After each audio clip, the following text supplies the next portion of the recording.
was doing another strategy for clients, like we also talk about content strategy, and the banks are really good for this. They outsource their sales to the mortgage brokers, right? One of the things is we replicated this content strategy where we went out and purchased someone else's blog that was industry specific, and it was, an independent perspective blog. But then we owned that, but it wasn't explicit, and we then harvested that lead information and bring it back into the business. So that was one example of a growth lever through an acquisition. So do you get some buyers doing the same thing, going, oh, I'll buy that content player, I'll buy that e-com thing, and then you do, and sometimes it's just about them leveraging existing resource they have at their disposal, right? So classic case, and I won't refer to the actual asset, but it was a $5.2 million acquisition of essentially a blog, but the blog was about GDPR compliance.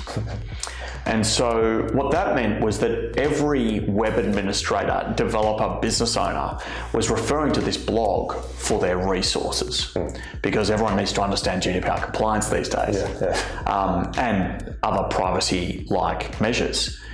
Now, they were making money through AdSense, which is Google's own ad program. Yes. But this guy has a rock star ad sales team, which he currently deploys across, I don't know, however many other brands. So he's like, hang on, this thing's doing 12 million impressions, predominantly organically, page impressions a month, predominantly organically. AdSense is making him this month. I know what a good revenue per page visit ratio is. I'm going to deploy my ad sales team on this.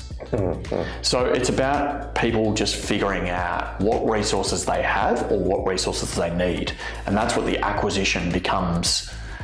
It's there to fill a gap. It's there to fill a purpose. I love it, and I think people don't think about acquisition as a growth driver. They think of marketing, promotions, and advertising, or email newsletter. They think very technically about communications. And I was like, sometimes it can be just easy to buy a business and acquire all the customers for our business. And if you do the numbers, is that sometimes cheaper than here's $10,000 a month to Google and have all that risk? Well, some people are just really good at doing things. So we sold an Instagram profile. It was an Instagram account. Wow. I can't remember the exact numbers. It had a couple of 100,000 followers on it. Okay. Right? I must admit, I can't even remember the category, but I'm happy to share it with you post-session. Sure. And the buyer bought that because he's like, I don't know how to grow an Instagram account. How would I possibly know how to do that? So some people are just really good at certain things. And then some people already have money. Yes. So rather than try to become good at something, just acquire it. It's lower risk. It's more expensive but lower risk. Yeah, totally. No, I love it.